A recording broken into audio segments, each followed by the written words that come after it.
బతుకమ్మ పండుగ చెరువు దగ్గర అందరు ఆడవాళ్ళన కొంతమంది మగవాళ్ళు కూడా ఉంటారు. అట్లనే ఈ సభలో ఉన్న కొంతమంది మగవాళ్ళకు కూడా నమస్కారం. బతుకమ్మ విజయం ఎక్కడుందంటే వేదిక మీద అందరూ మగవాళ్ళు ఉంటే ఒక్కరో ఇద్దరో ఆడవాళ్ళు ఉంటారు. కానీ వాళ్ళందరూ ఆడవాళ్ళు ఉంటే నేను ఒక్కడే మగవాళ్ళు. ఇక్కడే బతుకమ్మ విజయం తెలుస్తున్నది. ఇది ఎట్లా ఉందంటే ఇందరు అక్క చెల్లెళ్ళు ఉయ్యాలో ఒక్కడే తమ్ముడు ఉయ్యాల.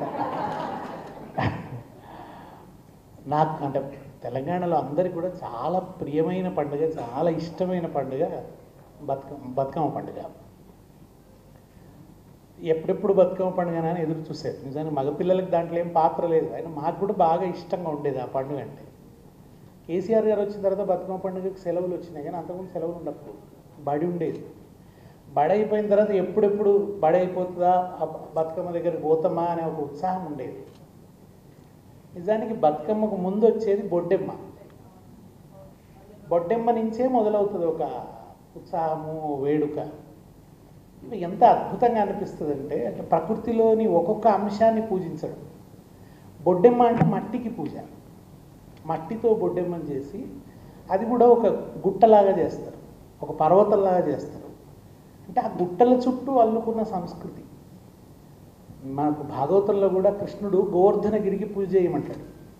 ఆ గోవర్ధనగిరికి పూజ అంటే ఇంద్రుడికి కోపం వచ్చి ఆయన పెద్ద వర్షం కురిపిస్తే అదే గోవర్ధనగిరిని ఎత్తి మొత్తం కాపాడుతాడు గోకులాన్ని అంతా కూడా కృష్ణుడు. అంటే ఆ కొండల మీద కురిసే వాన అది ప్రవహించి వాగులై వంకలై పొలాలకు నీళ్ళిచ్చి చెరువులు నింపి పంటలు పండి కనుక ఆ పర్వతాకారంలో అంటే పర్వతాలకు కూడా ఒక పూజించడం, ఉన్నతంగా ఉండాలని కోరుకోవడం, ఔన్నత్యాన్ని పూజించడం. ఆ బొడ్డెమ్మ చుట్టూ కూడా చాలా అద్భుతమైన పాటలు ఉంటాయి. బొడ్డెమ్మ బొడ్డెమ్మ కోల్ బిడ్డలెందరే కోల్ నీ బిడ్డ నెల గౌరు కోల్ నిత్యమల్లె పువ్వు కోల్ నిత్యమల్లె చెట్టు కోల్ నిత్తే నిలువోసి కోల్. ఈ పాటల నిండా ఎంత గొప్ప భావాలు ఉంటాయో అంత అందమైన నుడికారపు సొప్పు ఉంటుంది. తెలంగాణ భాష తీయదనం, తెలంగాణ భాష సొగసు, ఆ అందం దర్శించాలంటే మనం బతుకమ్మ పాటల్లోనే చూడొచ్చు.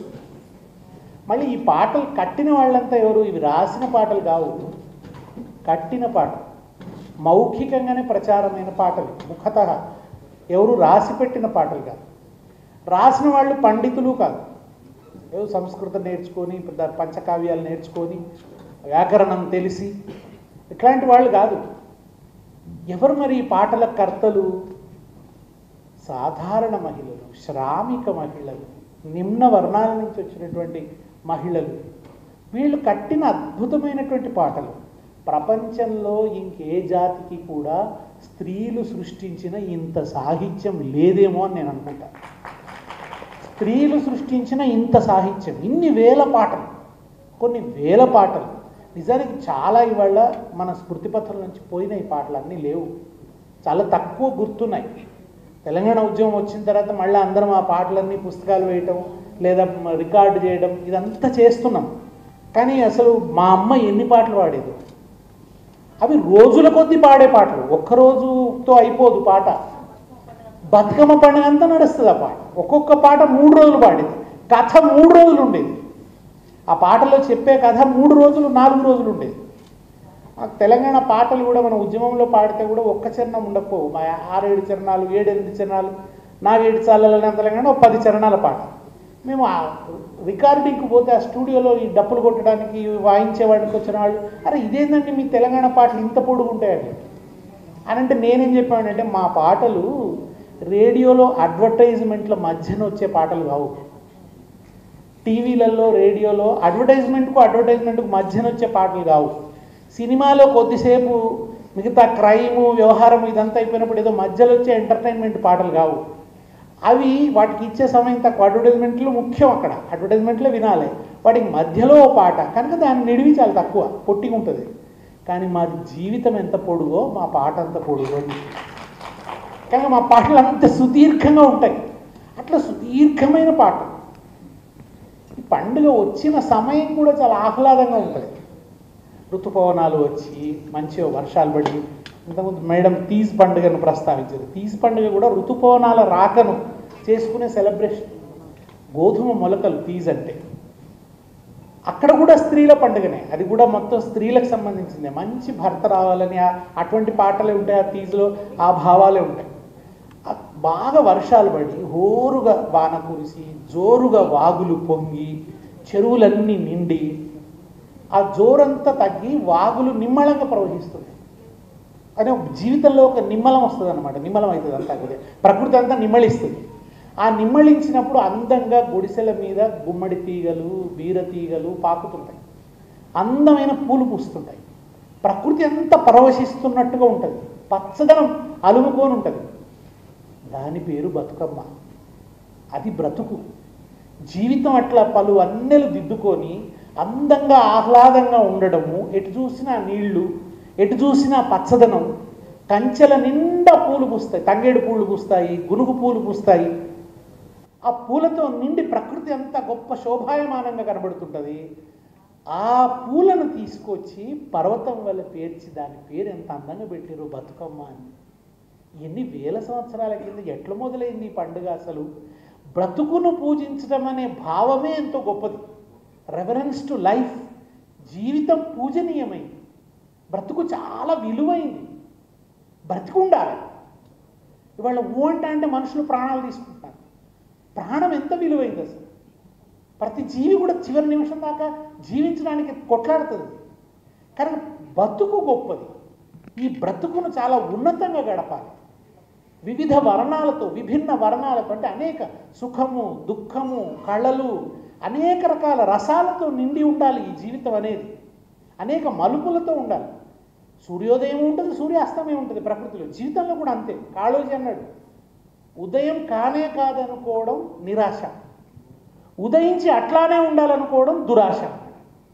ఉదయం కానే కాదనే నిరాశలోనూ మగ్గిపోవద్దు, ఉదయించి ఇది ఇట్లనే ఉండాలి చీకటి రావద్దు అనుకుంటే అది దురాశ. ఇవన్నీ ఉంటాయి. వీటన్నిటికీ గుర్తు ఆ పూలు. పలు వన్నెలు, జీవితం పలు వన్నెలతో నిండి ఉండాలి, వర్ణశోభితమై ఉండాలి అని. పైగా విశేషం ఇంకా అద్భుతంగా అనిపించేది ఏంటంటే, ఇవి తోట పూలు కావు, ఇవి తోటల్లో పూసే పూలు కాదు. గులాబీ పూలు తెచ్చి కాదు బతుకమ్మ పేర్చేది, లిల్లీ పూలు తెచ్చి కాదు. అసలు కంచెల పంటి పూచే, బాట పంటి పూచే. అందుకే మా సిద్ధారెడ్డి గారు ఎంత మంచిగా అన్నారంటే, ఈ కంచెల పంటి పూసే పూల గురించి, బాట పంటి పూసే పూల గురించి ఆయన ఏమన్నారంటే, మా ఊళ్ళ రేవుల్ల మట్టి పొత్తిళ్ళల్ల తొవ్వ పువ్వుల తీరు అమరులుంటారు, తొవ్వ పువ్వుల తీరు అమరులుంటారు, జోహారులు జోహారులు అమరులకు జోహార్, వీరులకు జోహార్, అమరులకు జోహార్, వీరులకు జోహార్. ఆ బాట పట్టి పూచే పువ్వులలో కవి ఏం దర్శించాడంటే, అవి అమరుల చిరునవ్వులను దర్శించాడు ఆయన. ఆ గునుగు పూలల్లో, తంగేడు పూలల్లో వికసించిన ఆ పూలల్లో కనిపించేది వాళ్ళ చిరునవ్వులు అన్నాడు ఆయన. అమరుల చిరునవ్వులు. ఆ తంగేడు పూలు, ఆ గునుక పూలు తీసుకొచ్చి వాటితో పేర్చి ఆ మధ్యలో పోస్తే కూడా కడుపులో పోసుడు అంటారు. ఆ మధ్యలో ఈ తంగేడుకు సంబంధించిన ఆ కాడలన్నీ పోస్తే కడుపులో పోయడం అంటారు. అది గర్భం, గర్భంగా భావించడం. అంటే ఒక పునరుత్పత్తికి సంబంధించిన సంకేతం. దాన్ని గర్భంగా భావించడం. కింద గుమ్మడి పువ్వు, గుమ్మడి ఆకులు, అంటే కేవలం పూలకైనా ఆకులకు కూడా గొప్ప ప్రాధాన్యత ఉంటుంది.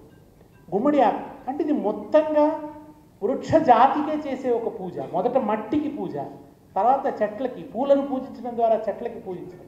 ఇంతకుముందు అక్క చెప్పినట్టు పూలతో దేవతల్ని పూజిస్తారు, కానీ పూలే దేవతలు అయిపోతాయి. ఇక్కడ పూలే దేవతలుగా, పుష్పమే దేవత. ఈమె పుష్పదేవి ఈ బతుకమ్మ. ఇది నిజానికి ఒక మాట చెప్తారు ఏంటంటే, కాకతమ్మ పూజ.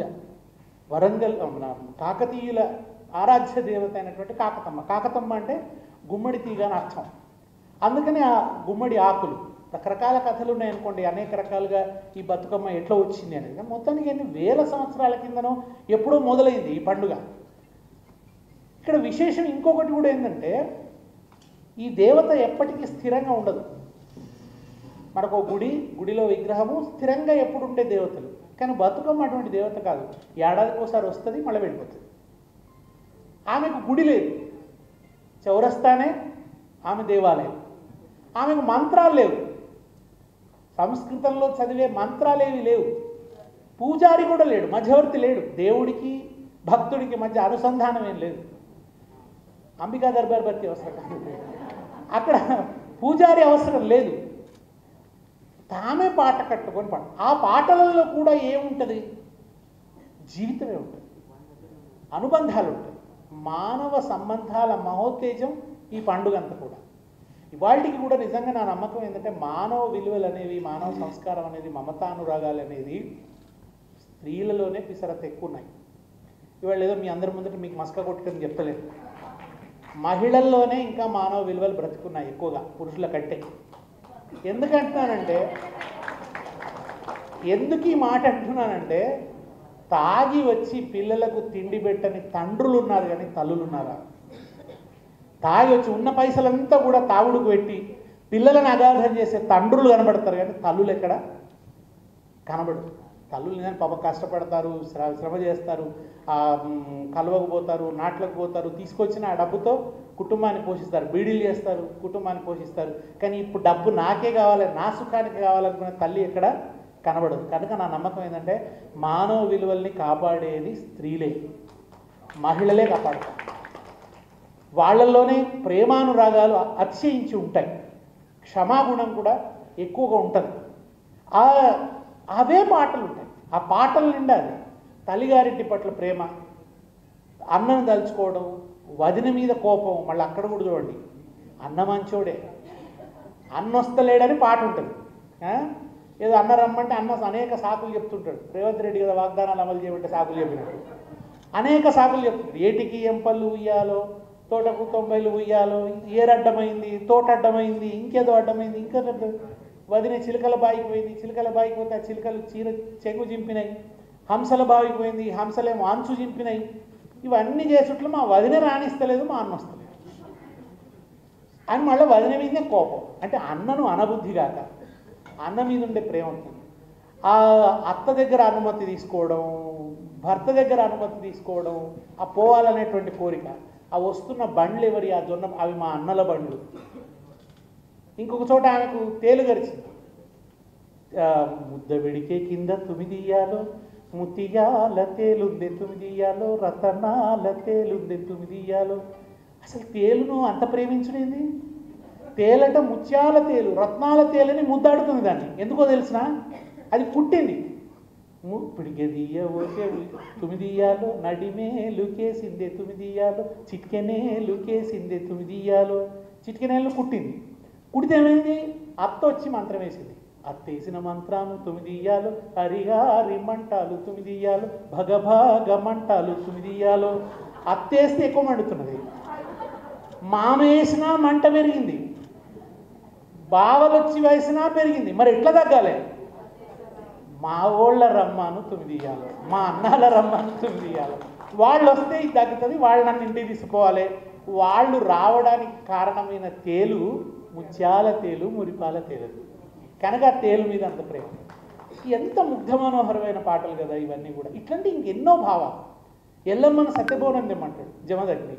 ఎట్ల దేవాలన్నట? ఆమె బియ్యం కనురెప్పల చాటలతో చెరగాలన్నట, కన్నీళ్లతో కడగాలన్నట, మోచేతులతో దంచాలన్నట ముందు. ఆ తర్వాత దాన్ని గుండె మంట మీద ఉడికించుకొని తీసుకురావాలట. ఎంత కవితాత్మకంగా, ఎంత పొయిట్రీ ఉంటుందంటే, ఎంత నుడికారం ఉంటుందంటే, మీరు ఒకసారి బతుకమ్మ పాటలు మళ్ళీ చదువుతుంటే, అదే నెతిమీది సూర్యుడా ఉయ్యాలో, నిలవన్నె కాడ ఉయ్యాలో. ఎంత అందమైన నుడికారం చూడండి అసలు. పాపిట్ల చంద్రుడా అంటారు, పాపిట్లో చంద్రుడు. ఇవన్నీ అంటే ఇంత అందంగా మనం ఇప్పుడు మాట్లాడుకుంటున్నామా? మనం ఇట్లా పాట రాయగలుగుతామా? మేము కూడా ఏవో పాటలు రాస్తాం కావచ్చు, కానీ ఆ భాష మాకు రాదు. ఆ శబ్దజాలాన్ని అందరం కూడగొట్టుకున్నాం. ఇవాళ చాలామంది తెలుగు భాష అని బాధపడుతుంటే నేనేమంటానంటే, నిజంగా మీకు మంచి తెలుగు కావాలంటే మా తెలంగాణలో నాట్లేస్తున్న అక్క దగ్గరికి పోయి, ఏ దళిత మహిళ దగ్గరికి పోయి మీ దోసిలు పట్టండి, ఆమె తన నోటి ద్వారా అందమైన తెలుగు పలుకుబడులను భిక్షగా పెడుతుంది అని చెప్పారు. వాళ్ళ దగ్గరే ఉన్నాయి అందమైన పాటలు, ఇవాళ కూడా వాళ్ళ దగ్గర ఉన్నాయి. అందమైన తెలుగు వాళ్ళ దగ్గర ఉంది. ఆ అచ్చమైన తెలుగు అంతా పోయింది. మనం సగం ఇంగ్లీషు, బోళ్ళంత సంస్కృతం ఇవన్నీ కలిసిపోయి అచ్చమైన తెలుగు రుడికారం ఇవాళ మనకు రాకుండా. మా అమ్మ పక్కింటి ఆమె వచ్చి అడిగేది, ముత్యమంత పసుపు ఉందా అని అడిగేది. పసుపు ఎంత కావాలి? ముత్యం ఎంత తక్కువ ఉంటుంది అంటే అత్యయోక్తి, చాలా తక్కువ ఆడడానికి ముత్యం అంత. దానికి మా అమ్మ ఏమనేది, ఏ వాసనకే లేదు, ముత్యం కాదు కదా, వాసనకే లేదు. ఇంత అందమైన సంభాషణలు ఇప్పుడు ఉన్నాయా? ఈ అందమైన తెలుగు అంతా పోయింది. అసలు ఇంత ఆత్మీయంగా మాట్లాడుకునే ఇదంతా కూడా పోయింది. అటువంటి ఈ అందమైన పాటలతో కూడిన పండుగ ఈ బతుకమ్మ పండుగ. మళ్ళీ ఆ బతుకమ్మని తీసుకుపోయి ఎక్కడేస్తాం? మట్టి, పూలు, తర్వాత నీళ్ళు. మళ్ళీ నీళ్ళ పట్ల, ఆ నీళ్ళు కూడా మనకు ముఖ్యమైనది, మన ఆర్థిక వ్యవస్థకు కేంద్రమైంది చెరువు. కనుక ఆ చెరువుల్లో వేయడం. ఇటువంటి తెలంగాణ ఉనికికి, తెలంగాణ అస్తిత్వానికి తిరుగులేని ప్రతీక బతుకమ్మ పండుగ. ఎందుకంటే అందులో చెరువు ఉంది, అందులో ఇక్కడి ఈ నేల మీద పూచే పూలున్నాయి, ఇక్కడి మహిళలు ఉన్నారు, ఆ మహిళలు పాడుకునే పాటలు ఉన్నాయి, వాళ్ళ భాష ఉంది, వాళ్ళ భావాలు ఉన్నాయి. ఇవేవి తెలియని మూర్ఖుడి వాళ్ళ ముఖ్యమంత్రికి ఉన్నాడు. ఇది ఇవాళ విషాదం అన్నమాట. ఇది బతుకమ్మ చుట్టూ తెలంగాణ బతుకు గంధమంతా అలుముకొని ఉన్నది ఈ బతుకమ్మ చుట్టూ. నా చిన్నప్పుడు నాకు ఒకటి అర్థం కాకపోదు. దీపావళి వచ్చిందనగానే ముఖ్యమంత్రి దీపావళి పండుగ శుభాకాంక్షలు చెప్తున్నాడు, దసరా రాగానే దసరా పండుగ శుభాకాంక్షలు చెప్తున్నారు. కానీ బతుకమ్మకి ఎవరు శుభాకాంక్షలు చెప్పరు. ఏ ముఖ్యమంత్రి చెప్పకు, ఏ మంత్రి చెప్పేది కాదు. ప్రత్యేక సంచికలు వేసేవాళ్ళు. ఆంధ్రజ్యోతి దీపావళి ప్రత్యేక సంచిక అని వచ్చేది. లేకుంటే అందులో ఎక్కడ బతుకమ్మ ప్రస్తావన ఉండేది కాదు. మా ఆయన మంచి కవి, బతుకమ్మ మీద పద్యాలు రాస్తే అచ్చేసేవాడు కాదు. పంపితే ఎప్పుడు అచ్చయ్యేవి కాదు. విజయదశమి అని రాస్తే అచ్చు వేసేవాడు. కానీ బతుకమ్మ మీద పద్యం వేస్తే తిరిగి వచ్చేవి ఎప్పుడు. వాళ్ళకు తెలియదు, ఎడిటర్కు తెలియదు, సబ్ ఎడిటర్కు తెలియదు, పెట్టిన వాళ్ళ మేనేజింగ్ వాళ్ళకు తెలియదు. కనుక వాళ్ళు బతుకమ్మ మీద పద్యాలు పంపితే వేసేవాళ్ళు కాదు. ఇది ఈ అనాదరణ అనేది ఉంటూ వచ్చింది. మనకు ఎప్పుడైతే మన సాంస్కృతిక స్పృహ మనకు వచ్చిందో అప్పుడు మన కళ్ళ ముందట బతుకమ్మ ఎట్లా కనబడుతుందంటే దేదీప్యమానంగా విశ్వరూపంలో కనబడుతుంది బతుకమ్మ. అరే మన అస్తిత్వానికి కొండంత ప్రతీక కదా బతుకమ్మ అని మనకు అనిపించింది. అప్పుడు మనం ఉద్యమంలో బతుకమ్మని అప్పటిదాకా అదొక సాంస్కృతిక విశేషం, ఇప్పుడు అదొక పోరాట రూపం కూడా అయిపోయింది. ఉద్యమం వచ్చిన తర్వాత బతుకమ్మని ఒక పోరాట రూపం. బతుకమ్మ ఆడడమే ఒక ఉద్యమ ఘటన అన్నమాట, ఒక ప్రకటన, అస్తిత్వ ప్రకటన.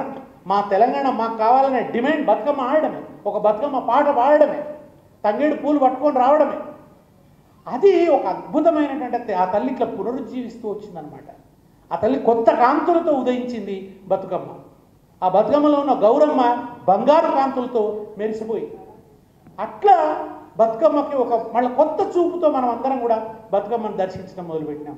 కొత్త తరం పిల్లలు బతుకమ్మ ఆడడానికి కొంత అదేదో పాత చాదస్తలే అనే భావన కొంత వస్తున్న దశలో, హైదరాబాద్లోనే బస్తీల్లో ఆడేవాళ్ళు. బంజారా హిల్స్లో బతుకమ్మ లేదు, కాలనీల్లో బతుకమ్మ లేదు, గ్రామాలలో ఎప్పుడైనా అద్భుతంగా ఆడుకున్నారు. మా సిద్దిపేటలో చాలా గొప్ప జరుగుతుంది. నా బతుకమ్మ సిద్దిపేటలో నాకు ఏదైనా ఒక బంగ్లా ఎక్కి అట్లా పోతున్న బతుకమ్మలు చూడాలని ఒక కోరిక అనమాట. ఒక పూల ప్రవాహం పోతున్నట్టుగా ఉంటుంది. ఎంత అద్భుతంగా ఉంటుందో ఆ దృశ్యం. కొబ్బరి చెరువు ఎంత అద్భుతంగా ఉంటుంది. అట్లే అసలు వరంగల్లో ఎన్ని వేల మంది చేరుతారు ఆ బతుకమ్మ దగ్గర. కనుక ఆ పోరాట రూపంగా మారిపోయింది బతుకమ్మ. అప్పుడు ఆంధ్ర ప్రభుత్వాలు తప్పనిసరిగా గుర్తించవలసి వచ్చింది. ఛానల్స్ మొదటి దశలో అయితే ఛానల్స్లో స్లాట్ కొనుక్కోవాల్సి వచ్చిందనమాట. ఛానల్స్ గుర్తించవలసి వచ్చింది, టీవీలు గుర్తించవలసి వచ్చింది. ఇక అప్పుడు మొదలుపెట్టారు బతుకమ్మ అని 9 రోజుల పాటు అప్పుడు కనుక్కోవటం మొదలుపెట్టారు. ఎంగిలి పూల బతుకమ్మ అంటే ఏంది, అటుకుల బతుకమ్మ అంటే ఏంది, ఇంకో బతుకమ్మ కనుక్కొని అవి వేస్తూ పత్రికలలో తప్పనిసరిగా అంటే అక్కడే బతుకమ్మ ఉద్యమ సందర్భంలోనే ఒక సాంస్కృతిక విజయాన్ని సాధించింది బతుకమ్మ. ఆ తర్వాత ఏమైంది అంటే నిజంగా అంటే కంట్రిబ్యూషన్ ఆఫ్ టీఆర్ఎస్ ఏంది అని అంటే ఇది విశ్వవ్యాప్తమై ఖండాంతరాలలో ఇవాళ మీరు బతుకమ్మ పాట మోగుతున్నది. మీరు వాషింగ్టన్ పోతే ఇదరక్క జల్లెళ్ళు ఉయ్యాలో అనే పాటని వస్తుంది. మీరు దుబాయ్కి పోతే ఒక్కేసి పువ్వేసి చందమామ అనే పాట మీరు దుబాయ్లో వినొచ్చు. నేను దక్షిణాఫ్రికా జోహాన్స్బర్గ్లో కూడా ఇవాళ అక్కడ బతుకమ్మ ఆడుతున్నారు, ఇంకెక్కడనో ఖతార్లో ఆడుతున్నారు, ఇంకెక్కడెక్కడనో మీకు లండన్లో ఆడుతున్నారు, యూరోప్ అంతా ఆడుతున్నారు. ఇవాళ తెలంగాణ బిడ్డ ఎక్కడ శ్వాస తీసుకుంటే అక్కడ బతుకమ్మ పాట మోగుతున్నది ఇవాళ. ఇది ఒక అద్భుతమైనటువంటి పరివర్తన. ఇటువంటి ఒక అద్భుతాన్ని తెలంగాణ ఉద్యమం సృష్టించింది, అటు పరివ్యాప్తం చేసింది, అంత గొప్పగా తెలంగాణ సంస్కృతిని పరివ్యాప్తం చేసింది. వాళ్ళందరూ కూడా హృదయానికి హత్తుకుంటారు. దాంట్లో కొన్ని మార్పులు వచ్చినాయి, అసలు చప్పట్లు కొట్టే పద్ధతి కొంత మారింది, కొత్త తరం దాన్ని సరిగ్గా నేర్చుకుంటున్నారా నేర్చుకుంటలేరా ఉండొచ్చు, అవన్నీ ఉండొచ్చు. కానీ మొత్తానికి ఆ పండుగ విశేషంగా జరుగుతున్నది. రికార్డులు ఛానల్స్ అన్ని పాటలు చేయడం మొదలుపెట్టినాయి. బతుకమ్మ వచ్చిందంటే ఛానల్ ఒక పాట పెట్టడం, అట్లా బతుకమ్మకి ఒక గొప్ప ఇది వచ్చింది. కేసీఆర్ గారు ఎంత గొప్ప పని చేశారంటే తెలంగాణ తల్లిని రూపొందించినప్పుడు మేమందరం అనేవాళ్ళు మన తల్లి వేరే. ఎందుకంటే వాళ్ళ సమస్య ఏమొచ్చేదంటే తెలంగాణ విడిపోవాలన్నప్పుడల్లా తెలుగు తల్లి గుండెలు వక్కలైపోతాయి, ముక్కలైపోతాయి, తెలుగు తల్లిని రెండుగా చీలుస్తారా, తెలుగు జాతిని రెండుగా చీలుస్తారా, ఇవన్నీ అని ఉమ్మడి రాష్ట్ర ప్రతీకగా తెలుగు తల్లిని ముందర పెట్టేవాడు. అరే ఇట్లయినప్పుడు ఈ ఉమ్మడి రాష్ట్ర ప్రతీక కాదు, మనకు వేరే ప్రతీక కావాలని చెప్పి మనం తెలంగాణ తల్లిని సృష్టించుకున్నాం. తెలంగాణ తల్లిని సృష్టించుకున్నప్పుడు మేము అనేది ఆ తల్లి జొన్న కర్రలు పట్టుకొని ఉంటుంది, ఆ తల్లి ఇట్లా మనలాగా ఇట్లా ఇవన్నీ ఆ వర్ణనలన్నీ చేసేది. కానీ కేసీఆర్ గారు ఎంత అద్భుతంగా ఆలోచించారంటే వీటన్నిటితో పాటు ఆమె చేతిలో బతుకమ్మ ఉండాలి, ఆమె చేతిలో బతుకమ్మ ఉండాలి. బతుకమ్మ ఉంటేనే ఆ యూనిక్ ఇది వస్తుంది అనమాట. బతుకమ్మ ఉంటేనే ఆమె తెలంగాణకు ఒక తిరుగులేని ప్రతీక అవుతుంది. కనుక చేతిలో బతుకమ్మ ఉండాలన్నాడు. ఆ బతుకమ్మ పెడితే నిజంగా స్త్రీ శక్తికి కూడా నిదర్శనం, మన చెరువులకు నిదర్శనం, మన ప్రకృతికి నిదర్శనంగా, మన సాహిత్యానికి సంకేతంగా, మన కళలకు సంకేతంగా ఆ తల్లి చేతిలో బతుకమ్మ ఉండాలి అని. ఒడ్డాణం ఎందుకు అన్నాడు రేవంత్ రెడ్డి. తెలంగాణ తల్లికి ఒడ్డాణం ఎందుకు? బతుకమ్మ పాటలనే ఉంటుంది, ఘనమైన పొన్న పువ్వే గజ్జల ఒడ్డాణమే అని ఉంటుంది. మా పాటలనే గజ్జల ఒడ్డాణం ఉందా, నీకు తెలియదు, ఏం చేస్తాము? అటువంటిది అందుకని ఆయన ఆ బతుకమ్మని చేర్చినాడు. ప్రభుత్వం వచ్చిన తర్వాత కూడా బతుకమ్మ పండుగను అధికారిక పండుగ చేయటం మాత్రమే కాదు, బతుకమ్మకు ప్రాణప్రదమైన చెరువుల్ని బాగు చేసుకుంటాం. ఆ చెరువులకు కూడా ఎవరి పేరు పెట్టినాం? ఏ కాకతమ్మ ఆరాధన బతుకమ్మ పండుగ అయిందో మిషన్ కాకతీయ అని. కాకతీయుల పట్ల ఒక గౌరవం. ఆ కాకతీయులు ఈ ప్రాంతానికి వాళ్ళు ఒక చోట శాసనం వేసినారట, శత్రురాజులు ఎవరన్నా వస్తే ఖజానాను లూటీ చేయండి, ఇంకేమన్నా చేయండి, కానీ ఈ చెరువుల్ని ధ్వంసం చేయకండి, ఇవి ఈ నేలకు ప్రాణాధారం అని శాసనం వేశారు. చెరువులు నవ్వించారు, గొలుసు చెరువుల్ని. అది తెలియని తర్వాత ఈ ఉద్యమంతో బంధం లేని, ఈ ఉద్వేగ సంబంధం లేని, నోటి నుంచి జై తెలంగాణ అనడానికి కూడా ఇష్టపడని ముఖ్యమంత్రి కాకతీయ తోరణం ఉందన్నాడు. కాకతీయులకి ఈ నేలకు ఉన్న గొప్ప సంబంధాన్ని అర్థం చేసుకోకుండా ఆ తోరణాన్ని వద్దని అవమానించాడు. చివరికి ఎంత దూరం పోయినాడంటే తెలంగాణ తల్లి చేతుల నుంచి బతుకమ్మని తీసేసింది. ఇది అందరి హృదయాల్ని గాయపరిచింది. అది మహిళల సాంస్కృతిక అస్తిత్వ చేతనని అవమానించాడు రేవంత్ రెడ్డి. తెలంగాణ మహిళలు ఇవాళ అందుకే ఆ తెలంగాణ తల్లిని ఆయన రూపొందించవచ్చు. ఆయన అది కూడా అభయహస్తంతో, చెయ్యి గుర్తుతో పెట్టినాడు ఆయన. ఆమెను చూస్తే నాకైతే చెయ్యి గుర్తుకే మన ఓటు అని చెప్తున్న కాంగ్రెస్ మహిళా కార్యకర్తలు అనిపిస్తుంది. ఎందుకంటున్నానంటే తెలంగాణ తల్లి ఉద్యమ గర్భంలో వచ్చి పుట్టింది. కేసీఆర్ గారు రూపొందించిన తెలంగాణ తల్లి తెలంగాణ ఉద్యమాగ్ని సంభూత, ఆమె ఉద్యమాగ్నిలోంచి పుట్టింది ఆ తల్లి. అందుకని ప్రజలందరికీ అనుబంధం. మీకు ఎక్కడ చూసినా ఆ విగ్రహాలు తెలంగాణ తల్లి అనగానే ఆ మనసులోకి ఆమెనే వస్తుంది. ఇవాళ ఈయన పెట్టింది ఆ మనోఫలకాల మీద ఉండదు. ఎందుకంటే ఆమె ఉద్యమంలో పుట్టలేదు, ఓర్వలేని తనలో పుట్టింది. లేదా కేసీఆర్ గారి ఆనవాళ్ళని చెరిపేయాలనే ఒక కుచిత బుద్ధిలోంచి పుట్టింది కనుక ఆ ఆరాధన కలగదు. ఆ రోజు కేసీఆర్ గారు తన కోసం రూపొందించలేదు, తెలంగాణ జాతిలో ఒక అస్తిత్వ చేతనను మన పెంపొందించడానికి ఆయన దాన్ని సృష్టించాడు. నువ్వు ఇవాళ ఎందుకు పెట్టినావు? కేవలం కేసీఆర్ గారు ఆనవాళ్ళు మలిపేయాలనే దుద్ధతో కుట్రతో పెట్టినావు. కనుక ఇవాళ మనకు నిజంగా కూడా తిరిగి ఆ తల్లి బతుకమ్మను తెలంగాణ తల్లిని ఎడబాపిండు, తిరిగి ఆ బతుకమ్మ తెలంగాణ తల్లి చేతిలో చేరాలి. అందుకోసమే పోరాటం. బతుకు నిలబడాలి, బతుకమ్మ నిలబడాలి. ఇవాళ బతుకును కూడా భంగపరుస్తున్నాడు. చక్కగా యూరియా సరఫరా అయింది, ఇవాళ పరిస్థితి వీళ్ళ చేను ఎర్రగైపోతున్నది. పాపం వాళ్ళు ఎర్రటి ఎండలలో నిలబడాల్సిన పరిస్థితి ఉంటున్నది. దుఃఖంతో ఏడుస్తున్నారు తిడుతున్నారు, శాపనార్థాలు పెడుతున్నారు, పిడికెడు మట్టి తీసుకొని శాపిస్తున్నారు ఈ రాజ్యం కూలిపోను అని. కరెంటు కదే చిక్కవుతున్నది. రైతు ఇవాళ కకావికలైపోతున్నాడు. రైతు జీవితం ఆ బోనస్ ఇస్తామన్నారు, బోనస్ గతి లేదు. ఎన్నో అవస్థలు పడుతున్నారు. ప్రతి వర్గం అసంతులు. వ్యాపార వాణిజ్యాలలో ఒక నిస్తేజం అలుముకొని ఉన్నది. వచ్చినప్పటి నుంచి కూడా ఒక నిస్పృహతో కూడిన వాతావరణం, ఓ నిష్ఠురంతో కూడిన వాతావరణమే అలుముకొని ఉన్నది తప్ప ఎక్కడ ఉత్సాహం అనేది పుట్టలేదు. అటువంటి ఒక వాతావరణం ఇవాళ తెలంగాణ అలుముకొని ఉన్నది. బతుకమ్మ పండుగను కూడా నిరాదరణకు గురి చేశారు. ఇంతకుముందు చెప్పినట్టు ఆ చీరలు ఇవ్వలేదు, చీరలు ఇచ్చేది. 3 చీరలు ఇవ్వాలని మాట్లాడాడు. ఒక చీర ఏది 3 చీరలు ఇవ్వాలన్నాడు, నాణ్యమైనవి ఇవ్వాలన్నాడు. అసలు చీరలు ఇవ్వలేదు. ఏ పండుగ కూడా ఆయన బట్టలు ఇచ్చిన పాపాన పోతలేదు. ఆ పండుగను గౌరవించాల్సినటువంటి పద్ధతిలో ఆయన గౌరవిస్తున్నటువంటి